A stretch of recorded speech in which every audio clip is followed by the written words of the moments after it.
ప్రార్థన చేద్దాం. అత్యంత కృప కలిగిన పరలోకం మా తండ్రి యేసు ప్రభువా, రక్షక దేవుడా, సృష్టికర్త, ఆదిను అంతంలో లేని దేవుడు, సర్వంతర్యామి, సర్వశక్తుడా, సర్వజ్ఞాని, నీకు వందనాలు. అయినా ఈ సమయంలో నీ పునరుద్ధాన దినములో నీ ఆలయములో నేను ఉండడం నీ ఉచితమైన కృప, మీరిచ్చిన ఉచితమైన కృప నాయన. ఈ అవకాశం నీకు వందనాలు చెల్లిస్తున్నాం. మురికి గుడ్డన ప్రభా, అర్హత లేని వాడిని మూడంతరా నీ పరిశుద్ధాత్మ అగ్నితో అభిషేకించు. నీ పునరుద్ధాన శక్తితో నింపు నాయన. మరి నీ ఆత్మవరాలతో అభిషేకించి నా హృదయంలో ఉండి నన్ను మరుగుపరిచి మీరు బయలుపరచుకోండి. మీరే మహిమ ఘనత ప్రభావం పొందుకొని అడుగుకుంటున్నాం.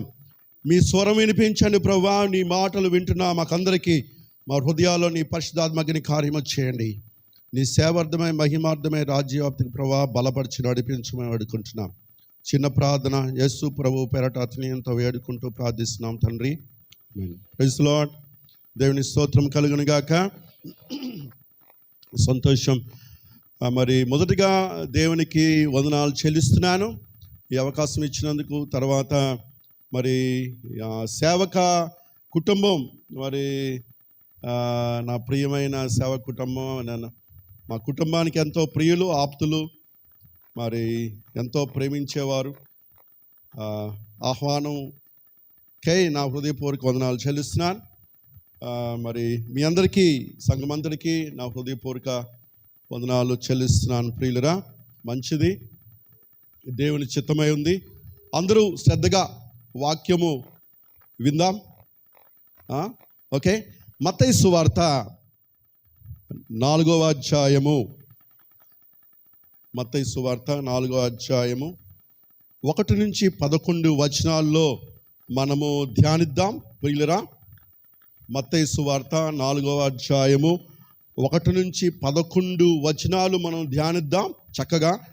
మరి ఇది ఏంటంటే,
మనకందరికీ సుపరిచితమైన వాక్య భాగము.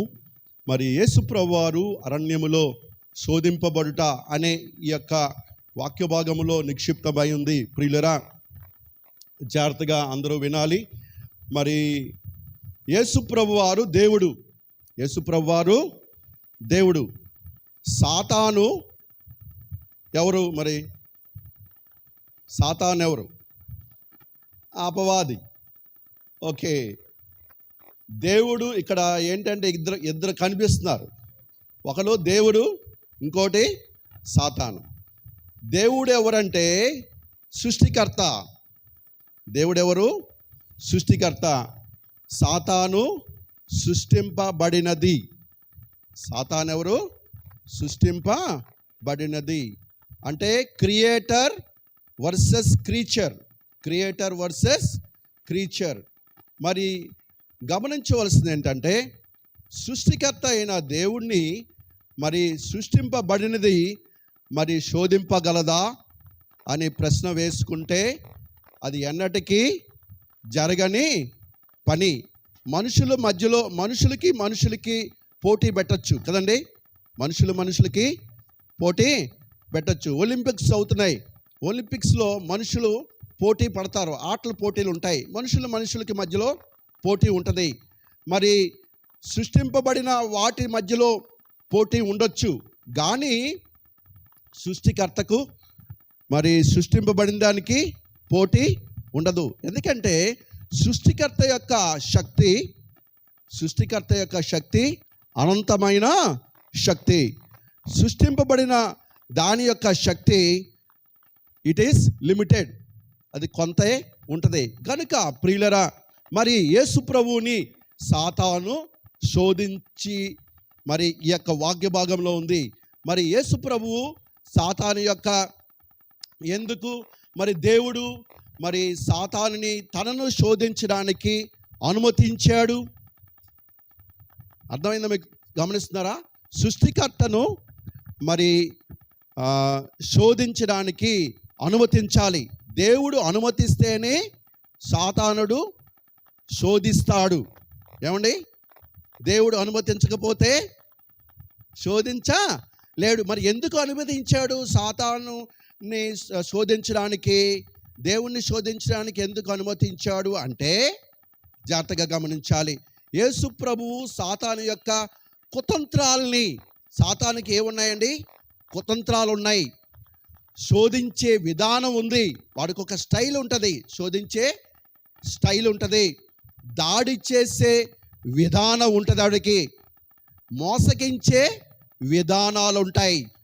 మరి ఇవన్నీ కూడా మనకి తెలియజేయడానికి మరి దేవాది దేవుడు మరి సాతానుని శోధించడానికి అనుమతించాడు. హల్లెలూయా! మీకు అర్థమైందా? మీకు ఇప్పుడు మనము ఈ వాక్య భాగం ద్వారా సాతాను యొక్క కుతంత్రాలు ఏంటి, వాడు శోధించే విధానం ఏంటి, వాడు ఏ విధంగా మన మీద దాడి చేస్తాడు, మోసగించే విధానం ఏంటి మనకి తెలుస్తుందన్నమాట. అందుకే దేవాది దేవుడు మరి సాతానుని మరి శోధించడానికి మరి ఆయన అనుమతి ఇచ్చాడు. హల్లెలూయా! కనుక ఈ సంఘటనలో రెండు సత్యాలు మనం చూస్తాం. ఏంటండి రెండు సత్యాలు అంటే?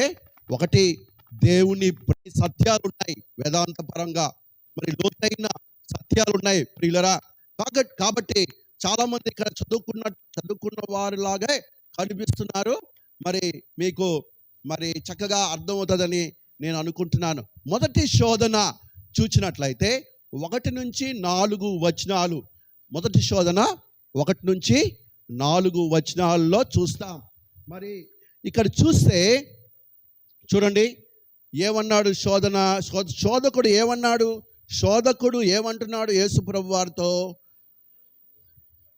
నువ్వు దేవుని కుమారుడివైతే రాళ్ళను రొట్టెలుగా ఆజ్ఞాపించు అంటున్నాడు. గమనిస్తున్నారా? మరి ఇక్కడ చూడండి ఏమంటున్నాడు? నువ్వు దేవుని ప్రియమైన కుమారుడివి కదా. చూడండి వాడి తెలివితేటలు, వాడి కుతంత్రాలు, శోధించే విధానము, దాడి చేసే విధానము, మోసగించే విధానము చాలా జాగ్రత్తగా గమనించాలి. నీవు దేవుని ప్రియమైన కుమారుడివి కదా, అయితే ఈ భయంకరమైన అడవిలో ఎందుకు ఉంచాడు నీ తండ్రి? మీకు అర్థమైంది? నీకు ఏమండి? నీవు దేవునికి ప్రియమైన కుమారుడివి కదా, మరి అయితే నీ తండ్రి ఈ భయంకరమైన అడవిలో ఎందుకు ఉంచాడు? ఓకే, మొదటి డౌట్ క్రియేట్ చేస్తున్నాడు. రెండోది, నీవు దేవునికి ప్రియమైన కుమారుడివి కదా, అయితే ఎందుకు నీ తండ్రి నీకు తిండి పెట్టలేదు ఈ 40 రోజులు? మీకు అర్థమవుతుందండి? చాలా జాగ్రత్తగా గమనించాలి. ఇట్స్ ఆల్ థియలాజికల్ డెప్త్ ఉంటుంది దీంట్లో. ప్రియమైన దేవుని బిడ్డరా, ఇలాగే మనం కూడా కొన్ని మన క్రైస్తవ జీవితాల్లో కొన్ని శోధనలు, కొన్ని ఇరుకులు, ఇబ్బందులు ఉంటాయి. మనం భక్తిగా ఉంటాం, రోజు బైబిల్ చదువుకుంటాం, ప్రార్థన చేసుకుంటాం, అయినప్పటికీ కొన్ని శోధనలు వస్తూ ఉంటాయి. ఏమండి? అప్పుడు సాతానుడు ఏం చేస్తాడు?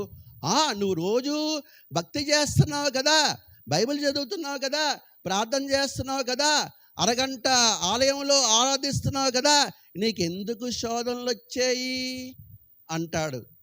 అప్పుడు వెంటనే మనం ఏమంటాం?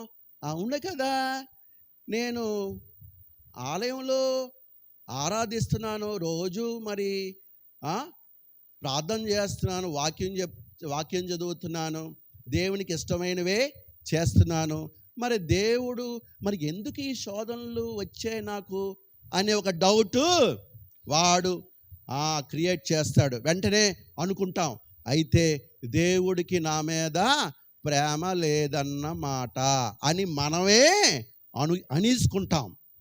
మనము ఆ విధంగా అనుకునేటట్లుగా మనల్ని మోటివ్ చేస్తాడు. మీకు అర్థమైంది? మీకు వాడు డౌట్ పెడతాడు, మనము దాంట్లో ఉంచి ఒక కంక్లూషన్ ఇస్తాం. అయితే దేవుడికి నా మీద ప్రేమ లేదన్నమాట, అయితే నేను రోజు చేస్తున్న భక్తి ప్రార్థనలు ఆయన వింటలేదన్నమాట, ఆయన పట్టించుకోవట్లేదన్నమాట అనే డౌట్ మనకు అనుమానం వచ్చి అప్పటి నుంచి మనం వాక్యం చదవడం మానేస్తాం, ప్రార్థన చేయడం మానేస్తాం. ఏమండి? అప్పుడు ఏటవుద్దంటే మనము ఆధ్యాత్మికంగా బలహీన పడతాం. ఎప్పుడైతే ఆధ్యాత్మికంగా బలహీన పడతామో అదే సాతాను అదునుగా తీసుకొని అప్పుడు దెబ్బేస్తాడు.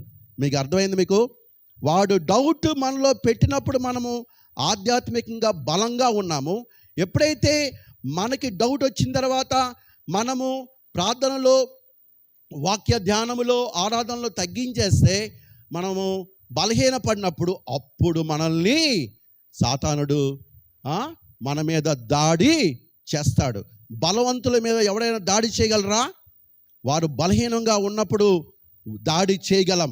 బలవంతుడిని రూమ్లో పెట్టి ఓ 4 రోజులు మరి భోజనం పెట్టకుండా ఉండి 4 రోజుల తర్వాత మనం ఎవరైనా వాడి మీద దాడి చేయొచ్చు. అలాగే సాతానుడు మనం బలహీనులుగా చేసి మన మీద దాడి చేస్తాడు. ప్రియమైన దేవుని బిడ్డరా, ఇక్కడ చూడండి, మరి ఈ యొక్క శోధన ఏ విధంగా అర్థమవుతుందంటే, మరి ఏదైనా తోటలో మనము అక్కడ ఆదాము అవ్వలు ఉన్నారు.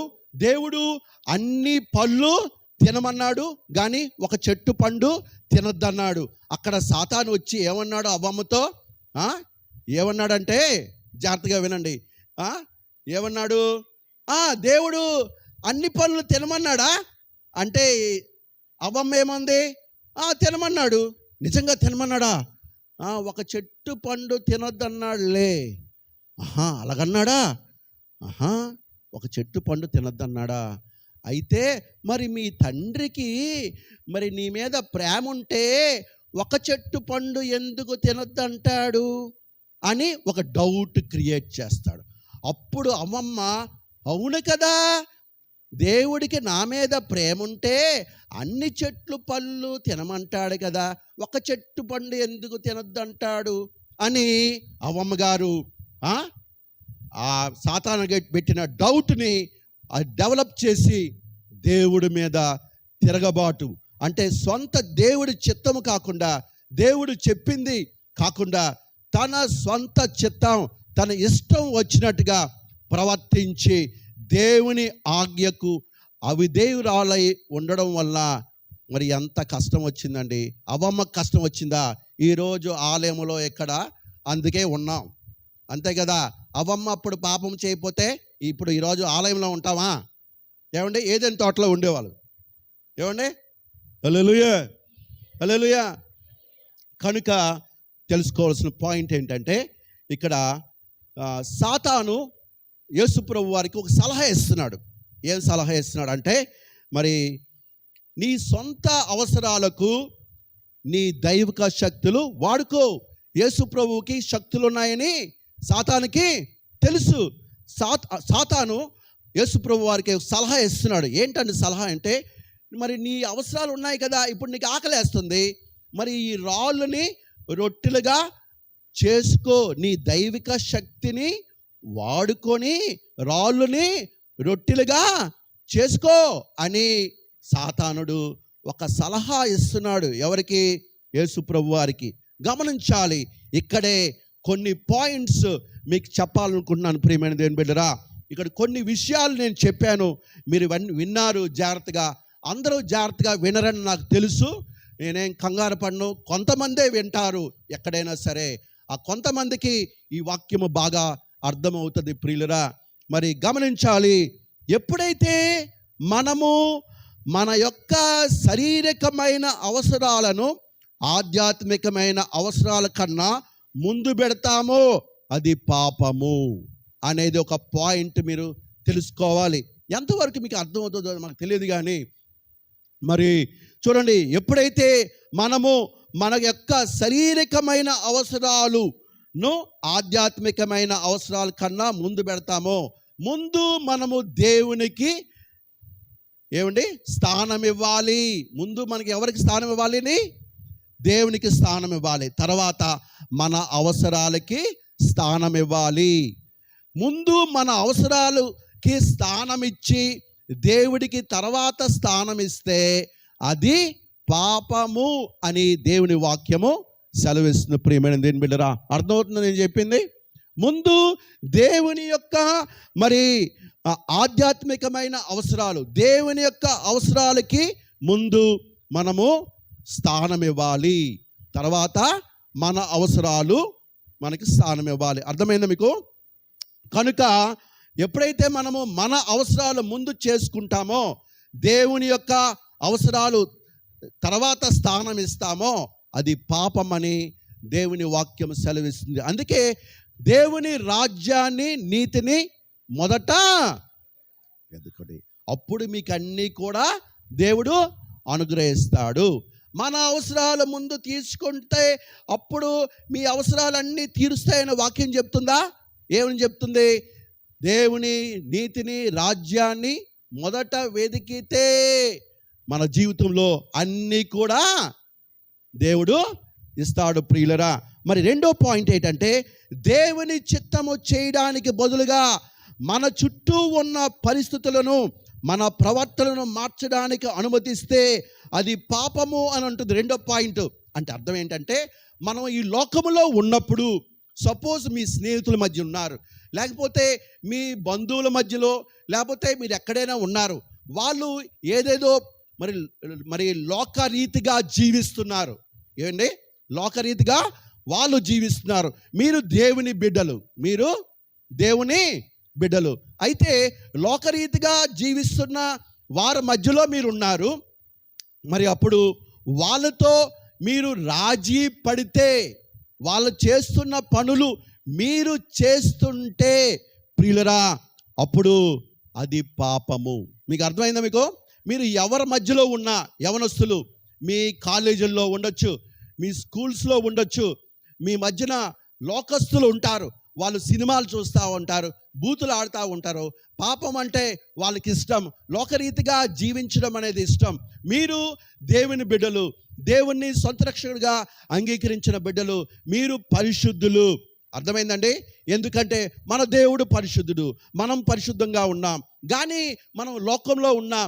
లోకము పాపముతో నిండి ఉంది, లోకము అంధకారముతో నిండి ఉంది. అటువంటి లోకములో మనం ఉన్నాము. కాబట్టి వాళ్ళతో మనము రాజీ పడకూడదు. హల్లెలూయా, హల్లెలూయా. రాజీ పడకూడదు. అర్థమైందండి? వాళ్ళు చేస్తున్న పనులు చాలా సంతోషాన్ని ఇస్తాయి. సినిమాకి వెళ్తే 3 గంటల సంతోషం ఉంటుంది.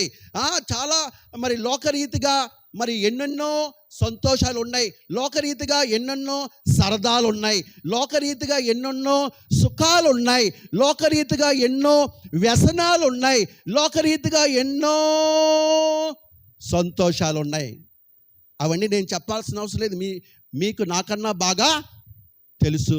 అయితే అటువంటి లోకములో మనం ఉన్నాం ప్రియులరా.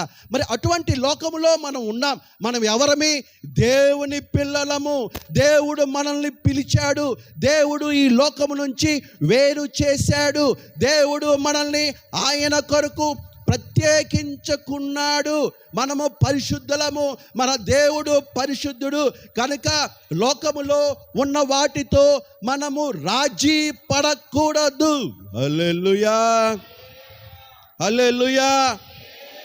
ఎంత మనల్ని బలవంతము చేసినా, ఎన్ని ప్రయత్నాలు చేసినా మనము లోకస్తులతో మనము రాజీ పడకూడదు ప్రియమైన దేవుని బిడ్డలారా.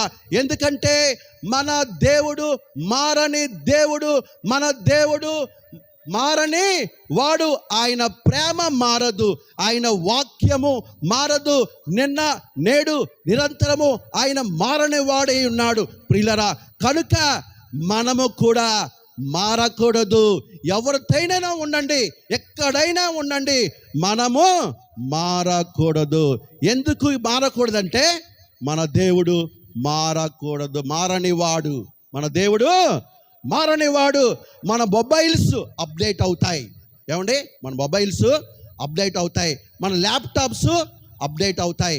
అన్నిటికీ అప్డేట్ ఉంది. దేవుని వాక్యం అప్డేట్ అవుద్దా? ఏమండి? ఆదాము గారు అబ్రహాము గారి దగ్గర నుంచి అదే వాక్యం, అబ్రహాము గారు కూడా అదే వాక్యం చదివాడు, మనం కూడా అదే వాక్యం అప్డేట్ అయిందా? ఏమండి? దేవుడు వాక్యం అప్డేట్ అయిందా? దేవుడు అప్డేట్ అయ్యాడా? దేవుడు మారాడా? కనుక మనం కూడా అప్డేట్ అవ్వకూడదు, మనం మారకూడదు. లోకస్తులు ఏదో విధంగా స్టైల్స్ చేస్తారు, ఎన్నో పద్ధతులు, ఎన్నో రకరకాలు. ఇప్పుడు బట్టలు గుడ్డలు చింపుకొని తిరుగుతున్నారు. ఏమండి? గుడ్డలు చింపుకున్న చింపురు గుడ్డలు వేసుకొని తిరుగుతున్నారు. అది ఫ్యాషన్ అంటున్నారు. అది లోకస్తులకి ఫ్యాషన్ అవ్వచ్చు, దాని విషయంలో మనకి ఇబ్బంది ఏం లేదు. కానీ మనము అలాగా మనం అప్డేట్ అవ్వకూడదు. హల్లెలూయా, హల్లెలూయా. ఏంటి మీరు ఎప్పుడు కూడా ఇలాగే ఉంటారు? అప్పుడు చెప్పాలి, మా దేవుడు మారనివాడు, నేను మారను, అంతే. ఆమేన్. నా దేవుడు మారనివాడు, నేను కూడా నేను మారను. ఏమండి? మారను. హల్లెలూయా. దేవుని స్తోత్రం కలుగును గాక. ప్రియమైన దేవుని బిడ్డరా, ఒకవేళ యేసుక్రీస్తు రాళ్ళని రొట్టెలుగా మారిస్తే, ఒకవేళ యేసు ప్రభువు వారు రాళ్ళను రొట్టెలుగా మార్చుంటే, మరి తన స్వంత చిత్తము చేసుకున్నట్టనమాట. తన స్వంత చిత్తము చేసుకున్నట్టనమాట. అర్థం ఏంటి? ప్రభు ఎందుకు వచ్చాడు భూలోకం కంటే, యోహాను సువార్త 5వ అధ్యాయము 30వ వచనంలో మనం చూస్తాం. మరి యోహాను సువార్త 5వ అధ్యాయము 30వ వచనంలో చూసినట్లయితే ప్రభు వారు ఈ లోకముకి ఎందుకు వచ్చారు అనేది చూస్తాం. ప్రియమైన దేవుని బిడ్డరా, నా అంతటా నేను ఏమీయో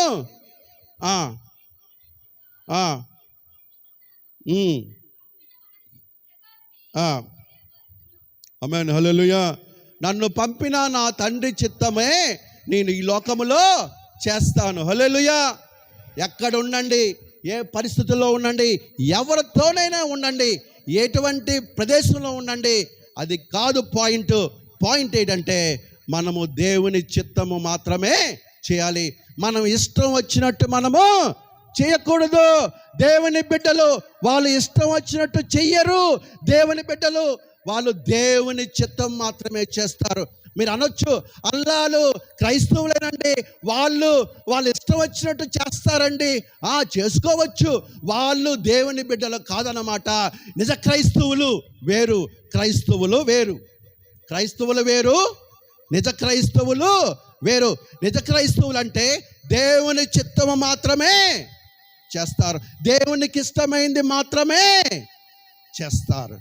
క్రైస్తవులు నిజమైన క్రైస్తవులు కాని వారు, వారికి ఇష్టమైంది, వాళ్ళకి నచ్చింది, నచ్చినట్టు, నచ్చిన సమయాల్లో ఎవరు చూడకుండా ఎన్నో చేస్తూ ఉంటారు. ప్రియులరా, మనము నిజ క్రైస్తవులము కాబట్టి మనం ఏం చేస్తామంటే దేవుని చిత్తము మాత్రమే చేస్తాం. మన తండ్రి చెప్పింది మాత్రమే చేస్తాం. మన తండ్రికి ఇష్టమైంది మాత్రమే చేస్తాం. దేవుని వాక్యములో ఏముందో అదే చేస్తాం. ప్రియమైన దేవుని బిడ్డరా, మనము నిజమైన క్రైస్తవులము, మనము దేవుని బిడ్డలము. మనకి అప్డేటు లేదు, మనకి అప్డేటు లేదు. ప్రియమైన దేవుని బిడ్డరా, మన దేవుడు మారడు, ఆయన ప్రేమ మారదు, ఆయన శక్తి మారదు. ఆయన మరి బలమైన దేవుడు, పరిశుద్ధుడు. మనం కూడా ఈ లోకంలో పరిశుద్ధంగా ఉండాలి. మనం ఈ లోకంలో ఎందుకున్నామంటే దేవుని చిత్తము చేయడానికే ఉన్నాం. ప్రియమైన దేవుని బిడ్డరా, నా ఇష్టము. పిల్లలు అందరూ ఈ రోజుల్లో నా ఇష్టం, నాకు నచ్చింది నేను చేస్తాను. అది మనకి సూట్ అవ్వదు, మనకి సింక్ అవ్వదు, మనకి కుదరదు. ఎందుకంటే మనము దేవుని బిడ్డలము. హల్లెలూయా, హల్లెలూయా. యవనస్తులు ముఖ్యంగా మాట్లాడుతున్నాను. మీరు ఇళ్లలో మీ తల్లిదండ్రుల దగ్గర నా ఇష్టం వచ్చినట్టు చేస్తాను, నాకు నచ్చినట్టు చేస్తాను, మరి నాకు ఎలాగ నచ్చింది, నాకు అలాగ నచ్చింది, అది లోకస్తుల యొక్క ప్రవర్తన. మన నిజమైన దేవుని యొక్క మరి నిజమైన క్రైస్తవుల యొక్క ప్రవర్తన అది కాదు తల్లి. కనుక మనం ఏం చేయాలంటే దేవుని చిత్తము చేయాలి. యేసుప్రభువు వారు కూడా ఈ లోకములో ఉన్నంత కాలము తండ్రి చిత్తము చేశారు. ఆయన మాదిరిగా ఉన్నారు. మనం కూడా క్రీస్తే మనకు మాదిరి.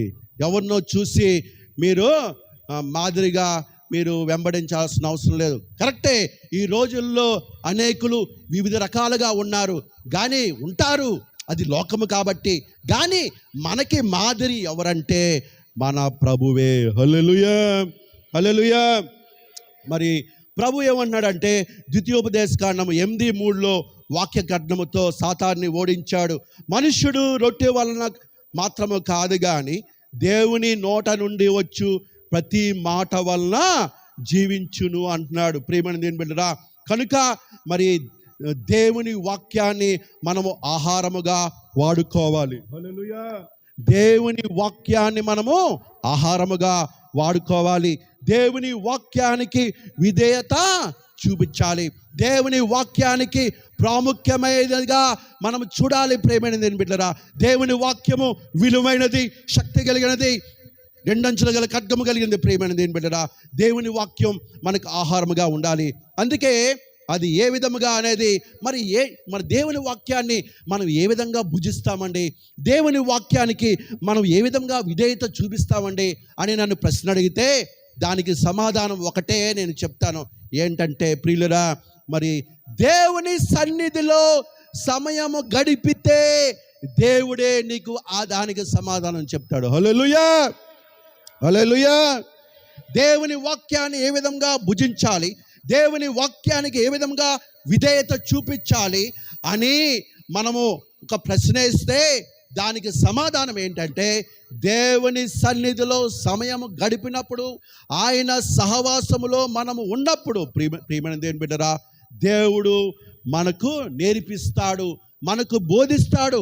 ఆయన వాక్యం మనకు ఏ విధముగా ఆహారమై ఉంది, ఆయన వాక్యం మనము ఏ విధముగా విధేయత చూపించాలి, ఆయన వాక్యము మనకి సమస్తముగా ఏ విధముగా ఉన్నది అనేది దేవుడే మనకి బోధిస్తాడు. ప్రియమైన దేవుని బిడ్డలారా, కనుక దేవుని సన్నిధిలో సహవాసము చేయాలి.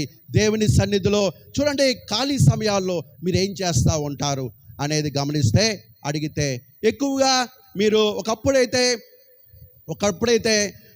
ఎక్కడో ఏదో ఎన్నో ఆన్సర్లు ఉంటాయి, కానీ అందరికీ ఒకటే ఆన్సర్. ఇప్పుడు ఖాళీ సమయాల్లో ఏం చేస్తామంటే మొబైల్ ఫోన్స్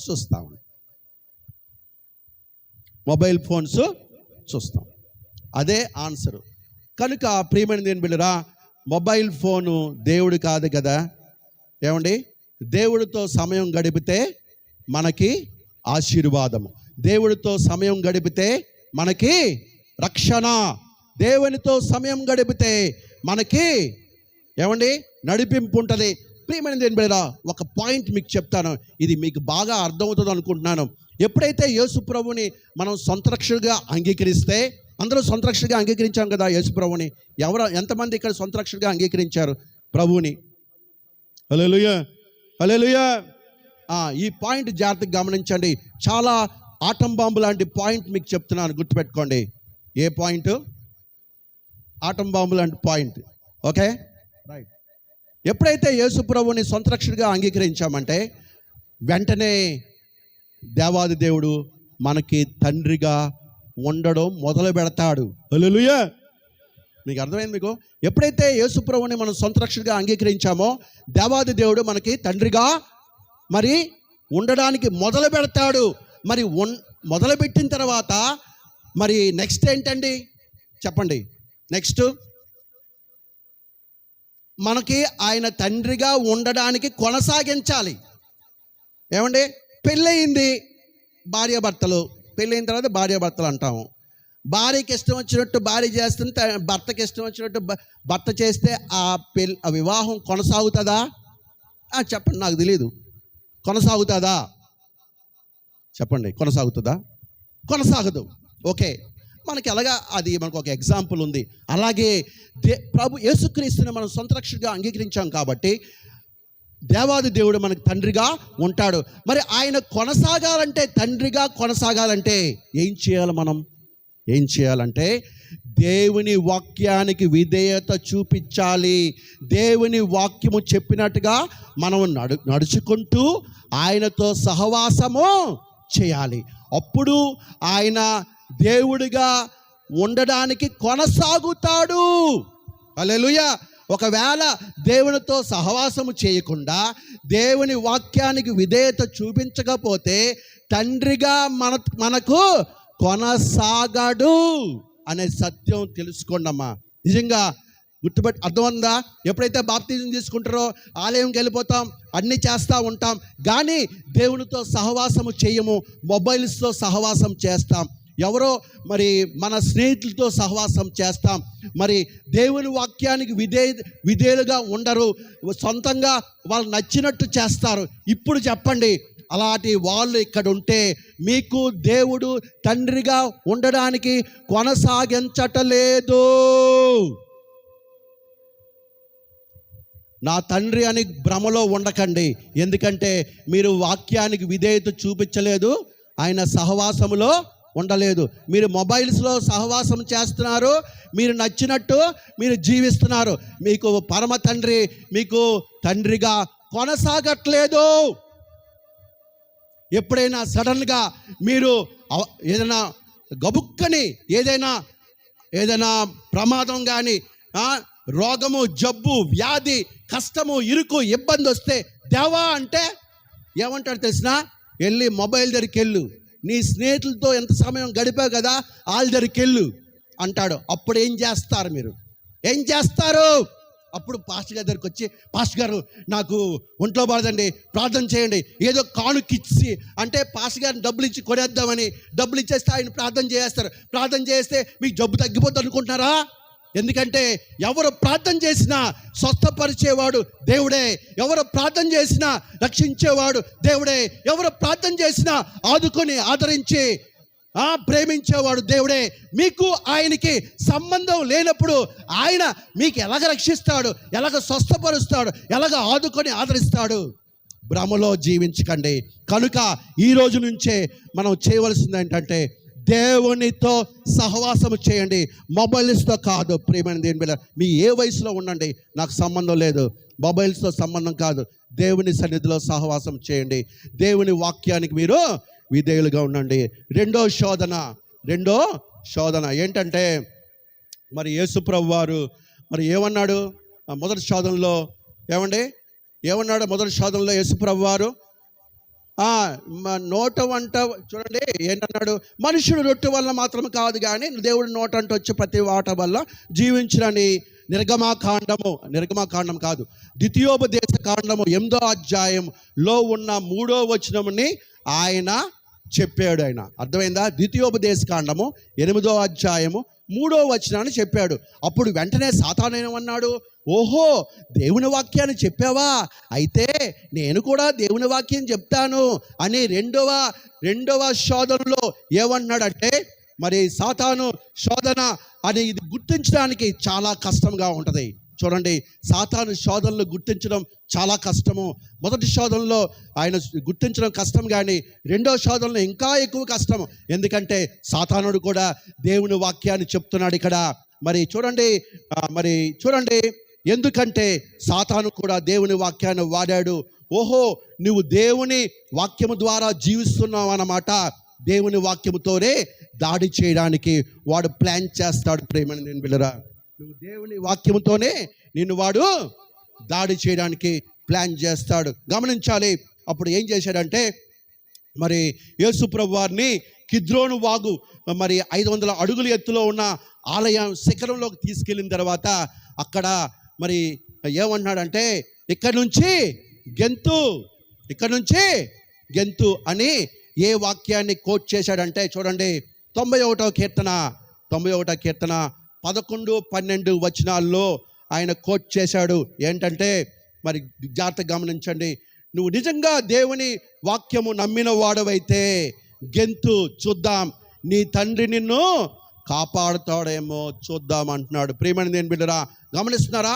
సాతానుడు దేవుని వాక్యముతో మనతో అటాక్ చేయడానికి వాడు ఉన్నాడు, గమనించాలి. కానీ ఇక్కడ తెలుసుకోవాల్సింది ఏంటంటే, సాతానుడు ఆ యొక్క వాక్యములో ఒక పదాన్ని, ఒక ఫ్రేజ్ని తప్పించాడు. ఒక ఫ్రేజ్ని చదవండి ఒకసారి, 5, 6, 7 వచనాలు చదవండి. అంతటా అపవాది ఆ పరిశుద్ధ పట్టణమునకు ఆయన తీసుకొని పోయి ఆ దేవాలయం శిఖరమున నిలవబెట్టి, నీవు దేవుని కుమారుడవైతే కిందకి దూకుము,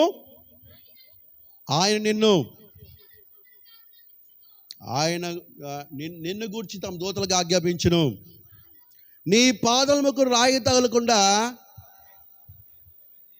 తమ చేతుల మీద ఎత్తి పట్టుకొందురు అని దేవుని వాక్యాన్ని కోట్ చేసింది. 91వ కీర్తన 11, 12 వచనాల్లో మధ్యలో ఈ యొక్క వాక్యం ఉంటుంది. ప్రియమైన దేవుని బిడ్డరా, ఈ వాక్యం ఏంటంటే, ఈ వాక్యము పరలోకపు తండ్రి తన పిల్లల్ని కాపాడడానికి ఇచ్చిన వాగ్దానం ఇదే. పరలోకపు తండ్రి తమ పిల్లల్ని మరి కాపాడడానికి ఇచ్చిన వాగ్దానం. జాగ్రత్తగా గమనించండి ప్రియమైన దేవుని బిడ్డరా, మనము ఆయన పిల్లలుగా ఉంటే, పిల్లలుగా అంటే ఏంటి అర్థం?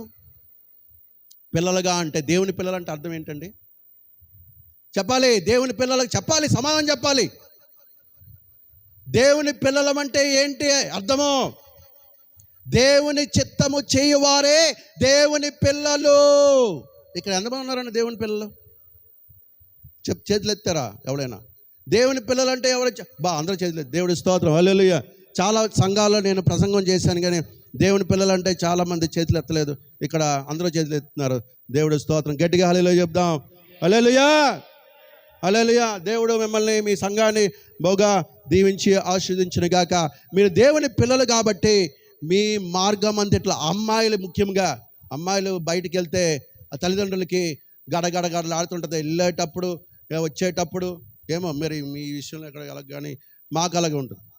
ఏమంటే అమ్మాయిలు ఈ లోకంలో ఇప్పుడు బస్సులు ఎక్కి చూడండి, డిఫరెంట్ కాలేజెస్లో పనిచేస్తున్నారు, డిఫరెంట్ ఆఫీసులో పనిచేస్తున్నారు, రోజు డిఫరెంట్ ప్లేసెస్కి వెళ్ళి వస్తూ ఉంటారు. మరి బయలుదేరినప్పుడు వచ్చినప్పుడు ప్రార్థన చేస్తూ ఉంటారు తల్లిదండ్రులు, దేవా మా కూతుర్ని క్షేమంగా, నాకు కూతురుంది, నేను అలాగే ప్రార్థన చేస్తున్నాను. నా వీక్నెస్ అది. ఏమంటే నా వీక్నెస్ మీకు చెప్పాను మీకు. రోజు మరి దేవా నా కూతురు వెళ్తుంది, ఆయన కాపాడి క్షేమంగా తీసుకురా అని నేను ప్రార్థన చేస్తాను. మా తల్లిదండ్రులు కూడా నా గురించి కూడా అలాగే ప్రార్థన చేశారు. దేవుడి స్తోత్రం కలుగును గాక. మరి ఆ అలవాటు మరి నాకు వచ్చిందేమో. మరి మా ఇద్దరం కూడా, మేము భార్యాభర్తలు ఇద్దరం పాప గురించి మేము ఎక్కువగా ప్రార్థన చేస్తూ ఉంటాం. తల్లిదండ్రులు ఎక్కువ కూడా పిల్లల గురించి ప్రార్థన చేయాలి. ఎంతమంది ఇక్కడ తల్లిదండ్రులు ఉన్నారు? చేద్దాం. వెరీ గుడ్, ప్రైజ్ లార్డ్, హల్లెలూయా. మీ పిల్లల గురించి మీరు ఎప్పుడు కూడా ప్రార్థన చేయాలి. వాళ్ళకి మారు మనసు, రక్షణ అనుభవాల్లో ఉండాలి. దేవా సాతానుని ముట్టకుండా, ప్రమాదాల దగ్గర రాకుండా కాపాడినాయన అని మనం ఎప్పుడైతే ప్రార్థన చేస్తున్నామో మనము దేవుని పిల్లలుగా ఉంటాం. మనకి అప్పుడు దేవుడు ఈ వాగ్దానం ఇచ్చాడు. ఏం వాగ్దానం అండి? ఎప్పుడైతే ఈ వాగ్దానం మనకి ఇచ్చాడు, మార్గమన్నిటిలో మన దూతల కంచెల కాపలా ఉంచుతాడు, మనకు వాళ్ళు రాయి తగలకుండా వాళ్ళ చేతుల మీద మనల్ని ఎత్తి పట్టుకుంటారు అని మనకి వాగ్దానం చేశాడు. ప్రియమైన దేవుని బిడ్డరా, అయితే సాతానుడు ఒక పదాన్ని దాంట్లోంచి పక్కకు తప్పించాడు. నీ మార్గం అన్నిటిలో అనే పదాన్ని వాడు తప్పించి వాడు యేసుప్రభు వారిని శోధిస్తున్నాడు. ప్రియమైన దేవుని బిడ్డలారా, నీ మార్గం అన్నిటిలో అనే ఇన్ ఆల్ దై వేస్ అనే ఫ్రేజ్ని తప్పించి నువ్వు గెంతేస్తే నీ తండ్రి నిన్ను పట్టుకుంటాడు కదా. ఎందుకంటే 91 కీర్తన 11-12 వాక్యం ఉంది, గెంతి పట్టుకుంటాడు. ఏమండి అని శోధిస్తున్నాడు. అప్పుడు యేసుప్రభు వారు ఏమన్నారంటే, చూడండి, యేసుప్రభు వారు ద్వితీయోపదేశ కాండము 6వ అధ్యాయము 16వ వచనంతో ఆత్మ ఖడ్గము వాక్య ఖడ్గముతో ఎదుర్కొన్నాడు సాతాన్ని. ప్రభు ఏం చెప్పాడంటే, ప్రభు అయిన నీ దేవుణ్ణి నీవు శోధించకూడదు. ఏమన్నాడండి? ప్రభు అయిన నీ దేవుణ్ణి నీవు శోధించకూడదు. ఇక్కడ 2 థియలాజికల్ పాయింట్స్ చెప్తానండి. ఏమన్నా నా సందేశం బోరు కొడుతుందంటే ఆపేస్తాను. ఏమండి? ఓకే, చూడండి, ప్రభు అయిన నీ దేవుణ్ణి నువ్వు శోధించకూడదు అని ఉంది. ఇక్కడ 2 థియలాజికల్ డీప్ పాయింట్స్ నేను చెప్తాను, జాగ్రత్తగా గుర్తుపెట్టుకోండి. ప్రియమైన దేవుని బిడ్డలారా, చూడండి, మనల్ని దేవుని చిత్తంలో లేని పరిస్థితుల్లో పెట్టుకొని మన కొరకు దేవుణ్ణి అద్భుతాలు చేయమంటే దేవుణ్ణి మనము శోధిస్తున్నాం అన్నమాట. అర్థమైందా? అంత అర్థమైంది ఏంటంటే చెప్తాను చూడండి. దేవుని చిత్తములో లేని స్థలముల్లో మనకు వెళ్ళి దేవుని చిత్తములో లేని కార్యములు మనం చేస్తే అక్కడ జరిగిన ప్రమాదాల్లో దేవా ఒక అద్భుత కార్యం చేసి నన్ను రక్షించు అని దేవుణ్ణి ప్రార్థిస్తే మనము దేవుణ్ణి శోధిస్తున్నాం అన్నమాట. అర్థమైందా మీకు? మగోళ్ళు ఫుల్ బాటిల్ తాగిన తర్వాత కింద పడిపోతే దేవా ఈ కిక్కుని వెంటనే తీసివేయు అంటే అది దేవుణ్ణి శోధిస్తున్నాం అన్నమాట. ఎందుకంటే దేవుని చిత్తంలో లేని మరి కార్యము చేసిన తర్వాత దేవుని సహాయము కోరితే అది దాన్ని ఏమంటారంటే దేవుణ్ణి శోధించడం అంటారు. ప్రియమైన దేవుని బిడ్డలారా, అమ్మాయిలు కానీ అబ్బాయిలు కానీ బాయ్ ఫ్రెండ్స్ గర్ల్ ఫ్రెండ్స్తో తిరిగిన తర్వాత అక్కడ ప్రమాదాల్లో మీరు ఇరుక్కుంటే దేవా రక్షించు అని అరిస్తే మీరు దేవుణ్ణి శోధిస్తున్నారన్నమాట. ఎందుకంటే మీరు బాయ్ ఫ్రెండ్స్తో గర్ల్ ఫ్రెండ్స్తో తిరగడం అనేది దేవుని చిత్తము కాదు. అర్థమవుతుందా ప్రియమైన దేవుని బిడ్డలారా? మీ ఇష్టం వచ్చినట్టు మీరు తిరుగుతూ అక్కడ జరిగిన ప్రమాదాల్లో దేవా ఒక అద్భుత కార్యము చేయు, దేవా నన్ను రక్షించు అంటే వెంటనే మరి సాతానుడు మరి యేసు ప్రభు వారిని ఏ విధంగా శోధించాడో అదే విధముగా ఈరోజు సాతాను లాగా మనం దేవుణ్ణి శోధిస్తున్నాం అన్నమాట. ప్రియమైన దేవుని బిడ్డలారా, అర్థమవుతుందా? గమనించండి. దేవుణ్ణి, ఇంకో పాయింట్ చెప్తాను, దేవుణ్ణి తన వాక్యానికి వ్యతిరేకంగా పని చేయడానికి మనము బలవంతము చేస్తే దేవుణ్ణి శోధించిన వారం అవుతాము. అర్థమైందా మీకు? దేవునికి ఒక బలహీనత ఉంది. ఏంటంటే బలహీనత అంటే దేవుని వాక్యానికి వ్యతిరేకంగా ఆయన్ని ఏ పని చేయమన్నావు అనుకో, దేవుడు ప్రేమ అయి ఉన్నాడు. ఏమండి? దేవుడు ప్రేమ అయి ఉన్నాడు. మనకి ఇంకోళ్ళకి ఏం గొడవ వచ్చింది, దేవా అలా దాన్ని శపించి ప్రభువా అన్నావు అనుకోండి. ఏమండి? మనకి ఇంకోళ్ళకి గొడవ ఉంది, దేవా అల్లాల్ని శపించి వాళ్ళకి జబ్బు వచ్చినట్టు చెయ్యు, వాళ్ళు పడిపోవాలి కింద అని ప్రార్థన చేస్తే దాన్ని ఏమంటారంటే దేవుణ్ణి శోధించినట్టుగా ఉంటుందన్నమాట. అంతే. ఎందుకంటే దేవుని వాక్యానికి ఆయన విరుద్ధంగా ఏది కూడా ఆయన చెయ్యడు. గుర్తుపెట్టుకోండి, దేవుడు ఏం చేస్తాడో అని తెలియాలంటే దేవుని వాక్యాన్ని బాగా చదవాలి. మన ఎదురుగా మనం బిర్యానీ పెట్టారనుకోండి, ఎంత చక్కగా తింటామండి. ఏమండి? విశాఖపట్నంలో అల్ఫా బిర్యానీ ఉందనుకోండి, అబ్బా నాకు అక్కడ వాసన ఇక్కడికి వస్తుంది దాన్ని తలంచుకుంటే. ఏమండి? చూడండి, అలాగే దేవుని వాక్యాన్ని మనం భుజించాలి. ఎలాగంటే మన బిర్యానీ మన ముందున్నప్పుడు ఎంత శ్రద్ధగా తింటామో, ఎంత ఇష్టంగా తింటామో, ఎంత రుచికరంగా, అబ్బా ఎంత బాగుందో. అందుకే నీ వాక్యము తేనె కంటే మధురముగా ఉందనే దావీదు భక్తుడు అన్నాడు. హల్లెలూయా, హల్లెలూయా. దేవుని వాక్యము తేనె కంటే మధురమైన వాక్యం. ప్రియమైన దేవుని బిడ్డలారా, దేవుని వాక్యాన్ని మనం ధ్యానిస్తుంటే మనకి దేవుని యొక్క లక్షణాలు, దేవుని యొక్క మరి స్వభావము, దేవుని యొక్క మరి గుణాతిశయములు మనకి తెలుస్తుంది. దేవుని వాక్యం తెలిస్తే దేవునికి ఏది ఇష్టమో, దేవునికి ఏది ఇష్టము కాదో, మనము ఏ విధంగా ప్రార్థించాలో, ఏ విధముగా ప్రార్థించకూడదో మనకి బాగా అర్థమవుద్ది. కనుక ప్రియమైన దేవుని బిడ్డలారా, గమనించాలి, దేవుని వాక్యాన్ని బాగా మనము చదవాలి. తర్వాత మూడవ శోధన. నా టైం అవుతుంది, త్వరగా నేను ముగించాలి. ఏమండి, ఇప్పుడు త్వరగా నేను ముగించకపోతే మళ్ళీ మీ సంఘానికి మీ పాస్టర్ గారు నన్ను పిల్లరు. ఏమండి, ఒకవేళ పాస్టర్ గారు పిలిచినా ఆయన వద్దండి బాబు, ఆయన వదలరు, మొదలు పెట్టడమే తెలుసు, ఆయన ముగించడం రాదు. నేను టైంకి వదిలేశాను అనుకోండి, అది అందరికీ బాగుంటుంది. ఓకే, మూడో శోధన గురించి మనం చూద్దాం ప్రియమైన దేవుని బిడ్డలారా. మూడో శోధన 8వ వచనం నుంచి 11 వచనాల మధ్యలో ఉంది. ఇక్కడ మనము చూడవలసింది ఏంటంటే, గమనించాలి ప్రియమైన దేవుని బిడ్డలారా, ఇక్కడ ప్రభువు ఆత్మ ఖడ్గము వాడాడు. ఏంటంటే, ప్రభువైన నీ దేవునికి మొక్కి పూజించి ఆయనను మాత్రమే సేవింపవలను అని ఆయన వాక్యాన్ని వాడాడు ప్రియమైన దేవుని బిడ్డలారా. చూడండి, 8వ వచనము 9, 10, 11 మనం చదివినట్లయితే ఇక్కడ ఏముంటుందంటే, చూడండి, సాతానుడు యేసుక్రీస్తుకి ఒక షార్ట్ కట్ ఇస్తున్నాడు. ఏంటంటే, సాతానుడు యేసు ప్రభువుకి ఒక షార్ట్ కట్ ఇస్తున్నాడు దేవుని రాజ్యానికి. యేసు ప్రభు వారికి తెలుసు, తన మహిమ రాజ్యంలోకి ప్రవేశించాలంటే సిలువ శ్రమలు, సిలువ మరణము ఉంది అని ఆయనకు తెలుసు. సాతానుడు ఏమన్నాడంటే, నాకు మొక్కు. ఏమంటే చూడండి, ఇక్కడ ఏముందంటే, ఏం రాశాడు ఇక్కడ, నాకు సాగిలపడి అంటే నీవు సాగిలపడి నాకు నమస్కారము చేసిన ఎడల వీటన్నిటినీ మీకు ఇచ్చేస్తాను అంటున్నాడు. నాకు సాగిలపొడి మొక్కితే అంటున్నాడు. చూసారా, మీకు అర్థమైందా? మీకు ప్రియమైన దేవుని బిడ్డలారా, ఇక్కడ చాలా ప్రాముఖ్యమైన థియలాజికల్ పాయింట్ ఉంది. ఇక్కడ సాతాను యేసుప్రభు వారికి ఒక షార్ట్ కట్ ఇస్తున్నాడు. మరి యేసుప్రభు వారికి తెలుసు, ఆయన మహిమ రాజ్యంలోకి ప్రవేశించే ముందు సిలువ శ్రమలు ఆయన భరించాలి, సిలువ మరణం ఆయన భరించాలి. కానీ మరి ఒకవేళ సాతానుడికి మొక్కితే, మరి ఆరాధిస్తే ఈ సిలువ శ్రమలు ఉండవు, మరి మరణము లేకుండా మహిమ ఎంజాయ్ చేయొచ్చు అని ఒక షార్ట్ కట్ ఇస్తున్నాడు ప్రియమైన దేవుని బిడ్డలారా ఈ ప్రభువారికి. కానీ ప్రభువారు మరి ఆయనకి తెలుసు, సాతానుడు ఎప్పుడూ కూడా సాతానుడు ఎప్పుడూ కూడా దేవునిలాగా పూజింపబడాలని ఆశ. అర్థమవుతుంది మీకు?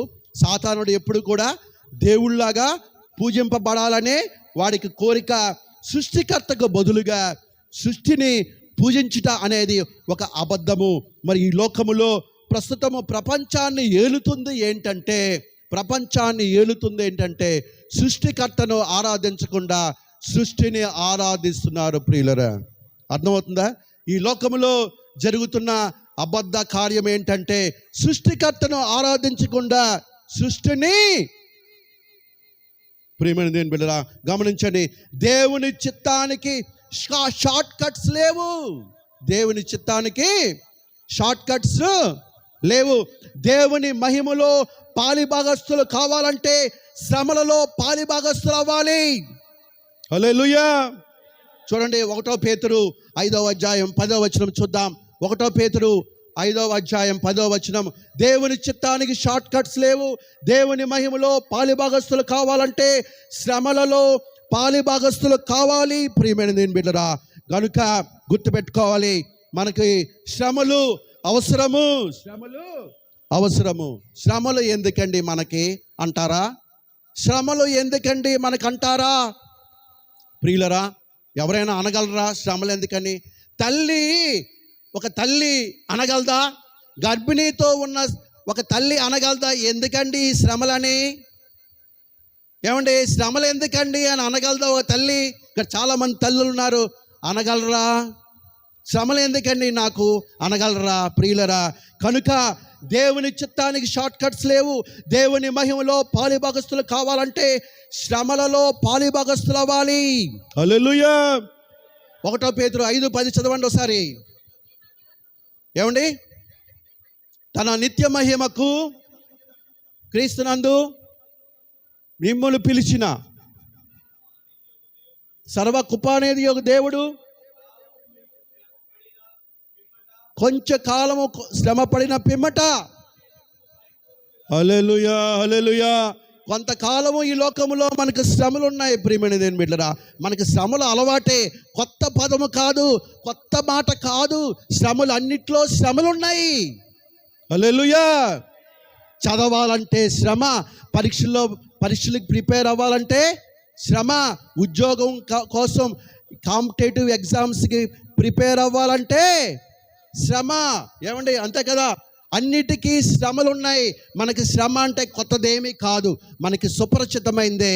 కనుక మనకి దేవుని చిత్తానికి షార్ట్ కట్స్ లేవు. దేవుని మహిమలో పాలిభాగస్తులు కావాలంటే శ్రమలో పాలిభాగస్తులు అవ్వాలి ప్రియమైన దేవుని బిడ్డలారా. కనుక దేవుని వాక్యము మనము దివారాత్రములు ధ్యానించాలి. దేవుని వాక్యం ఎలా ధ్యానించాలండి? ఎలాగండి? దివారాత్రములు దుష్టుల ఆలోచన చెప్పున నడవక, పాపుల మార్గము నిలవక, అపహాసకులు కూర్చుండు చోట. చూడండి, ఇక్కడ ఒక గమనిస్తున్నారా? దుష్టుల ఆలోచన చెప్పున వాడు నడువక, తర్వాత నిలబడక, తర్వాత కూర్చోక. జాగ్రత్తగా గమనించండి. పాపం అనేది అంచెలంచెలుగా నీలో ప్రవేశిస్తుంది. మొదటిగా నవ్వుతాం, తర్వాత హలో అంటాం, తర్వాత టీ కూర్చుంటాం. అర్థమవుతుంది మీకు? నేను చెప్పింది మీకు బాగా అర్థమై ఉంటుంది. ఏమండి? మొదట నవ్వుతాం, మొదట చూస్తాం, తర్వాత నవ్వుతాం, తర్వాత చెయ్యి ఊపుతాం, తర్వాత కాలు ఊపుతాం, తర్వాత కూర్చుంటాం. అంచెలంచెలుగా పాపం మనలో ప్రవేశిస్తుంది. అది చెప్తున్నాను పాయింట్. అంచెలంచెలుగా, నెమ్మదిగా, తెలియకుండా మనలో ప్రవేశిస్తుంది. ఏముంది, హలో అన్నాను కదా, ఆ తర్వాత చెయ్యి ఊపుతావు, చెయ్యే ఊపాను కదా, తర్వాత ఇంకేదో ఊపుతావు. అర్థమవుతుందా? అంచెలంచెలుగా పాపం మనలో ప్రవేశిస్తుంది. మొదటగా చూడండి, దుష్టుల ఆలోచన చొప్పున నడవక, ముందు నడుస్తాడు, తర్వాత పాపుల మార్గము వాడు నడిచిన తర్వాత నిలబడతాడు, తర్వాత అపహాసకులు కూర్చుని చోట కూర్చుంటాడు, తర్వాత పడుకుంటాడు. అంచెలంచెలుగా మన జీవితంలో పాపం వస్తుంది ప్రియమైన దేవుని బిడ్డలారా. ఇది కాదంటారా? నేను తప్పు చెప్పానా, బూతులు చెప్పానా? చెప్పండి, నేను తప్పు చెప్పానా? పాపము అంచెలంచెలుగా మన జీవితంలోకి వస్తుంది ప్రియమైన దేవుని బిడ్డలారా. కనుక చాలా జాగ్రత్తగా మన జీవితాలు చాలా జాగ్రత్తగా కాపాడుకోవాలి. గమనించండి, ఇక్కడ ఈ వాక్యాన్ని నేను 2 నిమిషాల్లో, 1 నిమిషంలో ముగిస్తాను, 2 నిమిషాల్లో ముగిస్తాను, కంగారు పడద్దు. చూడండి, ఇక్కడ ఏముందంటే, నువ్వు సాగిలపడి నాకు నమస్కారం అంటే, నమస్కారం అంటే పూజించడం, నమస్కారం అంటే పూజించడం అంటున్నాడు. ఓకే, నీకు అన్నీ ఇచ్చేస్తాను అంటున్నాడు. అప్పుడు యేసుప్రభు వారు ఒక వాక్య ఖడ్గంతో ఆయన ఎదుర్కొన్నాడు. చదవండి, ఏంటది? ప్రభువుకి చూడండి ఏంటది? ఏనో వాక్యం? సాతానా, ఏమండి, ప్రభువైన నీ దేవునికి మొక్కి ఆయన మాత్రమే. ఇక్కడ ఏంటంటే ఒక పాయింట్ చెప్తాను, థియలాజికల్ పాయింట్ ఏంటంటే, ఎవరికైతే మనము పూజిస్తామో, ఎవరికైతే మనం మొక్కుతామో వారినే సేవిస్తామో. ప్రియమైన దేవుని బిడ్డ, అర్థమైందా మీకు? ఎవరికైతే మొక్కుతామో, దేనికైతే పూజిస్తామో దానికే మనం సేవిస్తాం. మీ మొబైల్స్ని మీరు పూజిస్తుంటే మీ మొబైల్స్నే మీరు సేవిస్తారు. మీరు దేవుణ్ణి మీరు పూజిస్తే దేవుణ్ణి మీరు సేవిస్తారు. మీరు దేన్ని మీరు బాటల్కి పూజిస్తే బాటల్కే సేవిస్తారు. మీరు లోకాన్ని పూజిస్తే లోకాన్ని సేవిస్తారు. అంతేగాని లోకాన్ని పూజించి దేవుణ్ణి సేవించలేరు. దేవుణ్ణి పూజించి లోకాన్ని సేవించలేరు. దేన్ని పూజిస్తే దాన్ని సేవిస్తారు. హల్లెలూయా. కనుక మీరు దేవుణ్ణి పూజిస్తే దేవుణ్ణి సేవిస్తారు.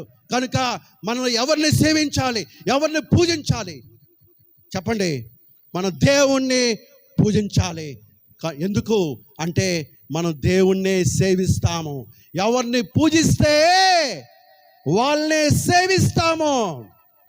సాతాను గాడికి తెలుసు, ముందు పూజించి అంటున్నాడు.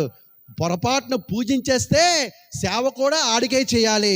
దేవుడికి తెలుసు కదా, మనకు తెలియజేస్తున్నాడు. మొదటగా చెప్పాను కదా, సాతాను యొక్క కుతంత్రాలు, శోధించే విధానము, దాడి చేసే విధానము, మోసగించే విధానము మనకి తెలియజేయడానికి దేవుడు మరి ఈ శోధనను అనుమతించాడు. ప్రియమైన దేవుని బిడ్డలారా, గమనించాలి. ఎవరిని పూజిస్తామో వారినే మనం సేవిస్తాం. మనం ఎవరిని పూజిస్తున్నాం? ఇప్పుడు దేవుణ్ణి పూజిస్తున్నాం కనుక దేవుణ్ణే. ప్రియమైన దేవుని బిడ్డలారా, గమనించండి. నా సందేశం నేను ముగించాను. 3 శోధనలు మనము చూసాం. 3 శోధనలు మనం చూసాం. 3 శోధనలో సాతాను యొక్క కుతంత్రాలు, శోధించే విధానము, దాడి చేసే విధానము, మోసగించే విధానము దేవుడు మనకి తెలియజేశాడు. కనుక మరి ప్రియమైన దేవుని బిడ్డలారా, మనము చాలా జాగ్రత్తగా ఈ లోకంలో ఉండాలి. చాలా జాగ్రత్తగా ఈ లోకంలో ఉండాలి ప్రియమైన దేవుని బిడ్డలారా. ఎందుకంటే సాతానుడు మనల్ని ఏదో విధముగా మోసగించడానికి ఎప్పుడూ కూడా 24/7 వాడు ప్రయత్నాలు చేస్తా ఉంటాడు. ప్రియమైన దేవుని బిడ్డలారా, ఈరోజు నువ్వు శోధన ఒకవేళ జయించావనుకో, ఈరోజు శోధన జయించేస్తే గెలిచావనుకో, ఈరోజు శోధన జయించావు, రేపొచ్చే శోధన నువ్వు జయిస్తావని గ్యారంటీ ఉందా? అర్థమైందా పాయింట్? ఈరోజు శోధన వచ్చింది, నువ్వు జయించావు. ఈరోజు మరి శోధన వచ్చింది, జయించావు. రేపుడు శోధన కూడా జయిస్తావనే గ్యారంటీ ఉందా అంటే, ఈరోజు శోధన మరి జయించాలంటే దేవుని సన్నిధిలో నువ్వు ఉన్నావు కాబట్టి శోధన జయించావు. రేపు కూడా వచ్చే శోధనను నువ్వు జయించాలంటే రేపుడు కూడా మరి దేవుని సన్నిధిలో గడపాలి. అందుకే ప్రభు ఏమన్నాడంటే, శోధనలో పడిపోకుండా మీరు మెలకువ కలిగి రేపొచ్చే శోధనకి ఈరోజే ప్రార్థన చేయాలి. ఈరోజు ప్రార్థనలోనే రేపు శోధనను జయించాలి. ప్రియమైన దేవుని బిడ్డలారా, రేపు శోధన వచ్చినప్పుడు నేను చూస్తాను, నాకు తెలుసు, నాకు బాగా హ్యాండ్లింగ్ తెలుసు, నాకు బాగా జ్ఞానం ఉంది, నేను జయించగలను అనుకోకు. అందుకే ఏమంటున్నాడు ప్రభు, ఏమంటున్నాడు అంటే, శోధనలు జయించడానికి ముందే ప్రార్థన చేయి. రేపు శోధన వస్తుంది, ఈరోజు ప్రార్థన చేయి. ఈరోజు ప్రార్థనలో రేపు శోధన నువ్వు జయిస్తే, రేపు శోధన వచ్చినప్పుడు హలో నువ్వు వెళ్ళండి మీ పని చూసుకుని శోధన చెప్పగలవు. ఎందుకంటే నిన్నే ప్రార్థన చేసి ప్రార్థనలో ఆ శోధన నువ్వు జయించావు. హల్లెలూయా. యేసు ప్రభు వారు సిలువలో జయించాడంటే, గెత్సెమనే తోటలో ఆయన ప్రార్థనలో జయించాడు కనుక ఆయన సిలువ మరణాన్ని జయించాడు. ప్రియమైన దేవుని బిడ్డలారా, కానీ మరి పేతురు మరి చెప్పాడు, ప్రభువు నువ్వు శోధనలో పడిపోకుండా మెలకువగా ఉండు, ప్రార్థన చేయు, నువ్వు ఎరగవని బొగ్గుతావు, నువ్వు ప్రార్థన చేయు పేతురు అంటే, పేతురు గారు మరి శుభ్రంగా పడుకున్నాడు, ప్రార్థన చేయలేదు కాబట్టి ప్రియమైన దేవుని బిడ్డలారా, ప్రభువుని ఎరగనని ముమ్మారు బొంకి శోధనలో విఫలమయ్యాడు. ప్రియమైన దేవుని బిడ్డలారా, కనుక మనము శోధనలో జయించాలంటే ముందు రోజే ప్రార్థన చేయాలి.